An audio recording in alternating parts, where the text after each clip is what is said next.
Muito bem, Flamengo com seus problemas de desfalque. Cris Mussi segue conosco aqui neste Sport Center. A vidinha não tá nada fácil. E olha, Calçade, notícia boa não tá chegando também não, viu? Quando é desfalque, agora é suspensão. Cris Mussi, mais então de Flamengo pra gente. Cris, a vida do Renato tá quebrar a cabeça mesmo, né, pra montar esse time. É verdade, Glaucia.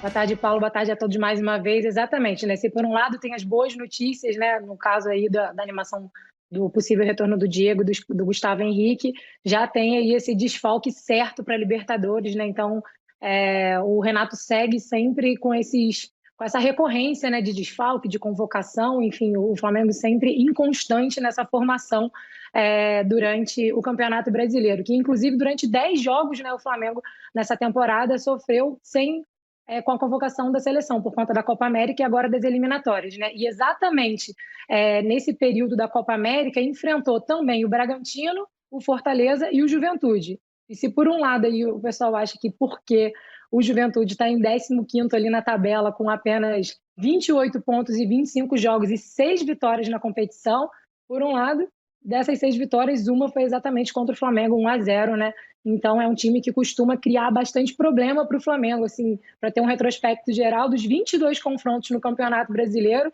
o Juventude venceu 9, o Flamengo venceu 7, foram 6 empates. Então, né, realmente é um clube que a gente precisa se preocupar para esse confronto amanhã lá no Maracanã.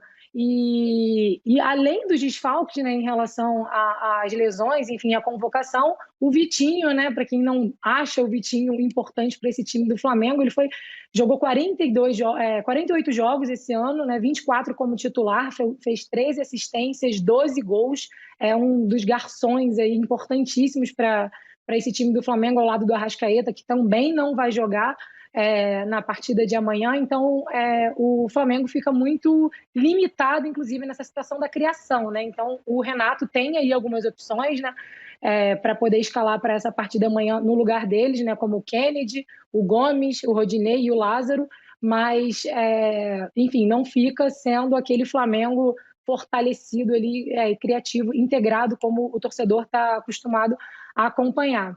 E pegando um pouco agora a discussão em relação à questão que o Renato levanta muito sobre a situação dos desfalques, né, do Flamengo, o Flamengo é um dos times que mais tem um plantel rotativo, né? Você tem, enfim, sofrido com bastante lesão, mas é um elenco que tem bastante jogador no banco para poder substituir. Então, mesmo tendo todos esses desfalques, os jogadores do Flamengo, se formos comparar com os jogadores do Galo, por exemplo, em termos de minutagem do Campeonato Brasileiro, acho que a gente tem uma tela aí até para falar sobre esse tema. A gente compara aqui, né, para a gente ver, o Hulk pelo Galo, né, jogou 2.966 minutos, se comparado com o Everton Ribeiro, que jogou 2.071, né? Então, a gente vê assim, um desgaste até maior em questão de minutos por jogo do Galo, né, que está 11 pontos à frente do Flamengo, né, com 2 jogos a mais também. Então, essa sequência agora que o Flamengo tem pela frente é importante, até porque, além de enfrentar o Juventude, o Cuiabá tem um Fla-Flu, né? Aí faz uma pausa para a Copa do Brasil, para depois enfrentar o Galo lá no dia 30 de outubro, no final do mês, né? Então, se o Renato reclama muito por essa questão do desgaste da sua equipe, se for comparar aí com o líder, não é um desgaste tão exorbitante assim, até porque os jogadores do Galo vêm atuando muito mais. O Hulk, inclusive, é o artilheiro com 10 gols, né, e 6 assistências pelo Galo, assim como o Bruno Henrique tem 9 gols, é vice-líder ali na artilharia da competição. Muito importante para essa equipe, que infelizmente vai ficar aí de fora também por uma sequência grande do Flamengo, Glaucia. Muito bem, Cris. Obrigada por mais informações aí deste Flamengo. Calçade segue nesse assunto de estar ainda desfalcado para mais uma partida deste Campeonato Brasileiro, agora contra o Juventude. A gente tem comentado até aqui no Sport Center que esses times da parte mediana, de baixo ali da tabela, nos últimos jogos têm feito boas partidas até, têm apresentado dificuldade mesmo para os times da parte de cima, da ponta da tabela, enfim. Deve ser um compromisso complicado também para o Flamengo, né, Calçade?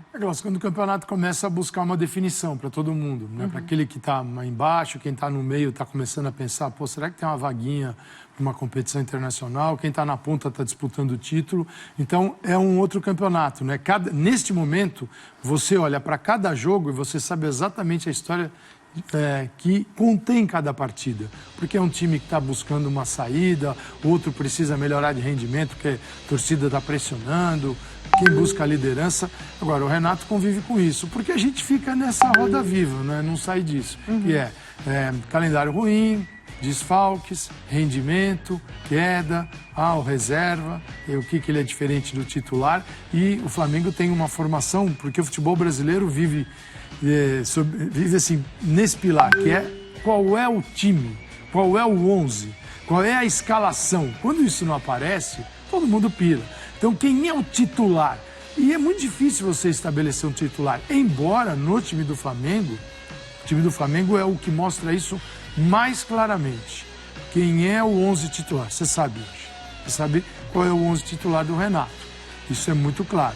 Quando esse 11 não está em campo, tem problemas. Agora, Arrascaeta e Bruno Henrique são problemas que vão durar um tempo.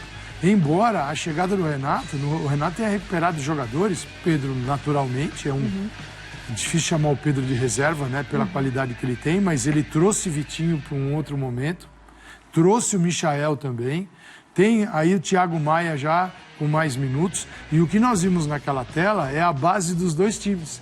Né? Aqueles jogadores, você pega Nacho, Hulk, né, são o cara e Arana, é a base do Atlético para uma ideia de jogo. E nas outras posições, até é possível movimentar, embora você tenha Alain, Jair, essas coisas bem definidas no meio de campo.